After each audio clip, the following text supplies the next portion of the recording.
Hello students, we will now go to 1.3 unit Have you ever seen? I'll give you a small introduction and then we will proceed with the explanation of the poem. Now to begin with this poem, in this poem the poet makes beautiful use of homographs and puns. Now what is a homograph? Words that have same spelling but differ in meaning when used in different contexts are called homographs. Then what is a pun? A pun plays with words based on their different meanings for humorous effect. Let us have a small example for homograph. Let us take the word rose.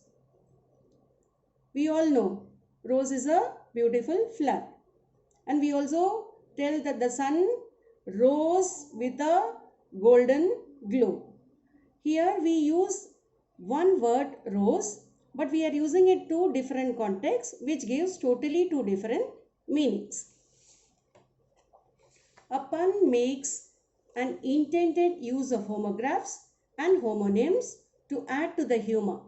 Thus, the poet in the poem uses his imagination to describe homographs in a humorous tone in a funny manner.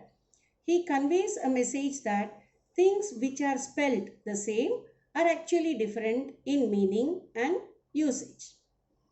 Now let us proceed to the poem Have You Ever Seen? Now let us proceed with the poem Have You Ever Seen? The poet who has written this poem is unknown. That's why it's given as anonymous. So we will recite the poem now. Have you ever seen a sheet on a riverbed, or a single hair from a hammer's head? Has the foot of a mountain any toes? And is there a pair of garden hose? Does the needle ever wink its eye? Why doesn't the wing of a building fly? Can you tickle the ribs of a parasol, or open the trunk of a tree at all? Are the teeth of a rake ever going to bite? Have the hands of a clock any left or right? Can the garden plot be deep and dark? And what is the sound of a birch's bark? Now let us understand the meaning of every verse. In the first stanza, the poet mentions about a sheet for a riverbed. A bed requires a bed sheet, but by saying riverbed, we mean the bottom of a river. Can we ever have a sheet for a riverbed? In the same way, we can find hair on human head, but the upper metal part of the hammer is called a head. Can hair grow anytime on a hammer's head? Never can it happen.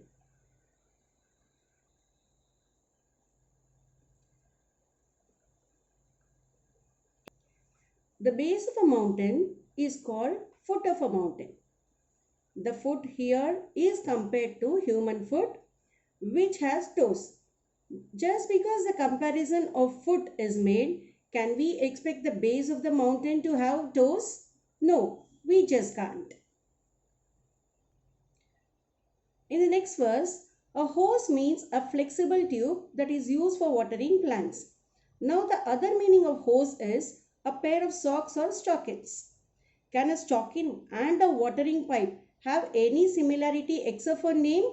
No, it has nothing in common. Coming to the next stanza, the hole in the needle is called its eye, but it is compared to the human eye which can wink. Can the hole in the needle wink? It is just impossible. In the next verse, the poet is asking us why the wing of a building, which means the part of a building, is not flying the way birds use their wings to fly. The thin steel rods of a parasol, which means an umbrella, gives and holds the umbrella in shape. The thin rods are called its ribs.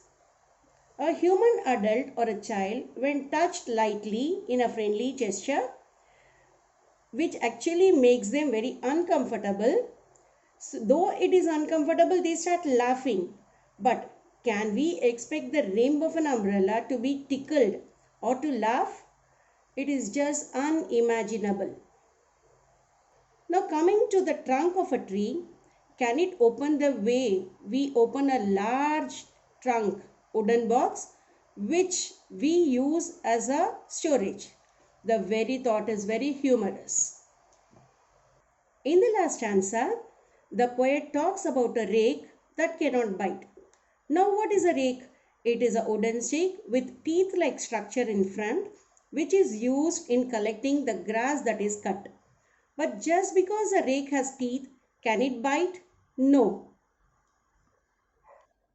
Then the poet talks about the two hands of a clock, the hour hand and the minute hand.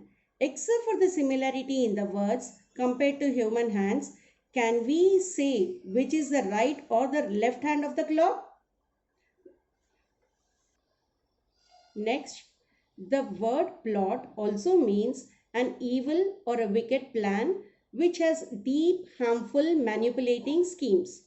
The garden plot is an area of land. Isn't it humorous to think the plot is planning something evil? The poet finally asks the bark, the outermost part of a birch tree, can bark or make can bark ever make sound the way dogs bark at others? Just imagine how humorous and funny it will be. Thus, the poet throughout this poem is highly imaginative and makes use of amusing puns to bring about the dual or the second meaning of the word. Having come to the conclusion of the poem, children, a very big thank you.